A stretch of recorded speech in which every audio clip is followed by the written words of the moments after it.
Every moment is an eternal moment. Eternal means the connection between beginningless and endless. It's not a fixed thing. It's a process. Process always means movement. It either descends or ascends. Something within us is free from time, space, form, name, shape, color, texture, mind, body, feelings, and sensation.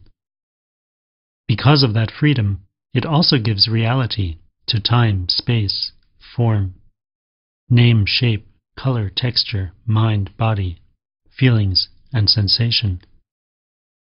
Everything is created by something which is not a thing, but the awareness of all things. The closer we are to that awareness, the higher our consciousness, and the greater our ability to see things as they are. But because nothing in the universe is static, we need to be connected to that eternal aspect moment after moment. The process of development is to accept what we see in order to rise above it and come to a finer dimension of ourselves. This gives us the possibility to see all aspects of ourselves and move towards who we really are. In searching for who am I, there's no possibility of discovering who, but I can come to the reality of I am. In the taste of I am, the question of who is also answered, because the I that exists is in unity. It's also the totality. Everything can be questioned by the mind except reality itself. In the moment of receptivity to the real, the questioner is dissolved in the beingness of the moment. The inquiring mind, the mind in search, is a good instrument to serve us in coming closer and closer to who we really are. That mind is also supported by the feelings and the body. When these three aspects unite with a common aim, we taste the oneness of existence. Entering into our life, day by day, we find ourselves being bombarded by the events of life, by the effects of our own thoughts, feelings, sensations, by the requirements of this life, earning money, paying the bills, taking care of our relationships. At the same time, we could have the support of a higher intelligence that can show us what is required of us and how to fulfill it. I breathe, and my mind is with the process of inhalation and exhalation. Through that one breath I register. Mind and body become a little bit connected with each other. In the moment of connection, the quantity of thoughts is reduced, and space is created for me to take one step and get out of bed. Then I am grateful. I wash my face, brush my teeth, and again I am lost in thoughts and feelings and sensations. But again I remember and I breathe. I see that this body is inhaling and exhaling. Again, I am grateful. I clean the kitchen. I see my tendency to skip a few things which look a little hard to do. I see that.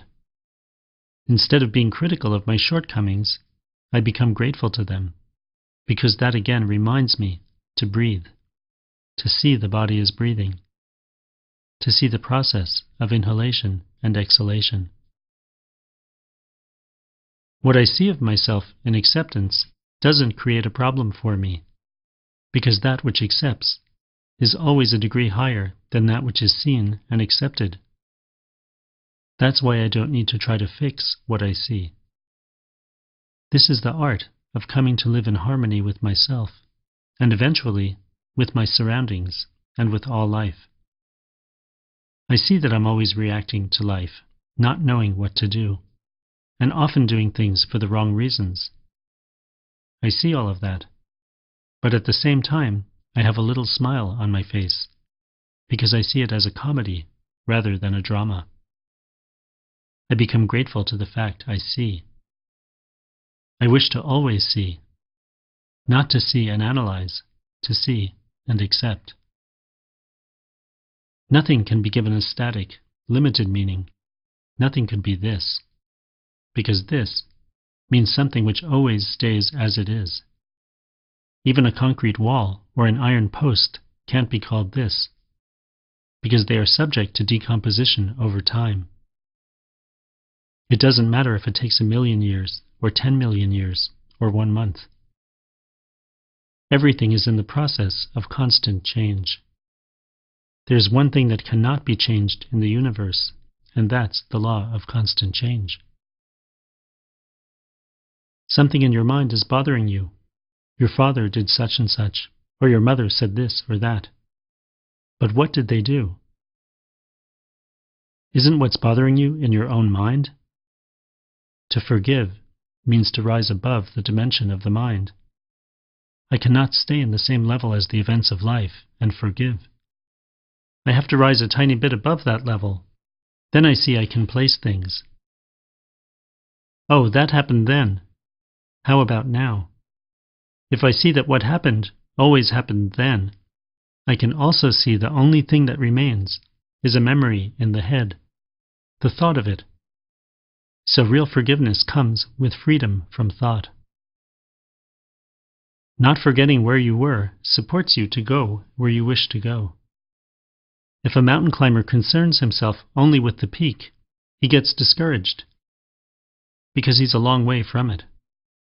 But each time he's about to get discouraged, he looks down to see where he was, how far he has come, and he gets energy. If that energy makes him too egotistical, then he needs to look up and see how far he still has to climb. So we always have to look up and also down the mountain. You need to look at yourself as this personality made of thought and feeling and sensation, and the body. And also look at your eternal aspect, which is not made of something, but gives reality to everything. When you look at both, you find where you are, right here in this body. Look at the freedom in this. It's not so important where you were or where you want to go, but where you are is important. This moment is your business. Having no judgment is a very beautiful aim, because at some point along the way, you will understand that you have judgment. Once that becomes a fact for you, this machinery which you call you is judgmental. When you see that very clearly, the way you see your thumb when you look at it, you are supported. You can accept this guy is judgmental. Your possibility exists in that which sees, not in what is seen. What is seen changes form, but is always the same. But that which sees can connect to a higher dimension of yourself. Each time you see something about yourself, you become less critical. When you lose the desire to change what you see of yourself, you've gained a degree of freedom from it. You can see the guy across the street for whatever he is. There's no problem there. But if you think that guy is you have a problem. You see, you're not David, or Jean, or John, or Janet. Those are names given to the body. At the same time, you're living with this body, so you have some connection. But it's good to always see that you and your appearance are two different things. What appears to be, let it be. That way, that which you are develops, and acceptance of yourself becomes a possibility. To the degree you accept yourself, you become less critical of others, and your life becomes a little more harmonious. You save your energy for what you really desire.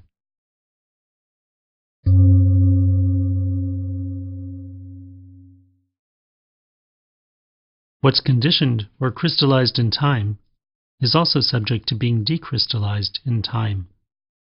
But the time it takes for something to be decrystallized may be millions of years. We have only 70 or 80 years on this earth. What should we do while we are here? Just seeing you have a conditioned aspect, seeing that, your job with that part is over. You continue to see it until you see that which sees is not itself part of that crystallized aspect. That which sees is free from crystallizations. The key is acceptance.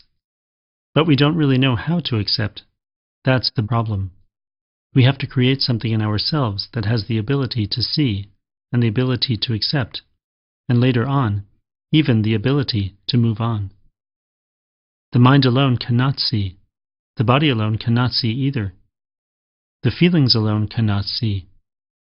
We know that by experience. At the same time, we find that when the body and mind come together, possibilities arise. If you stay with body and mind together a little longer, the feelings come in. When these three are together, that which can see becomes available to you. Then from within yourself, you see the movie of yourself going through life. John, if your name is John, is like this. John is like that. That is a movie of the ripple on the surface of the ocean. You need to keep working with this. Breathe and come to the body. That's always the direction. Know that there is a body via your breathing. Slowly, that knowing brings you to taste. By taste, you know there is a body. When body, mind, and feelings are connected and remain connected, your level of consciousness changes. In the dimension where body, mind, and feelings are understood as what they really are, your fixed concepts disappear. There is not something fixed you can call body. There is not something fixed you can call mind or feelings.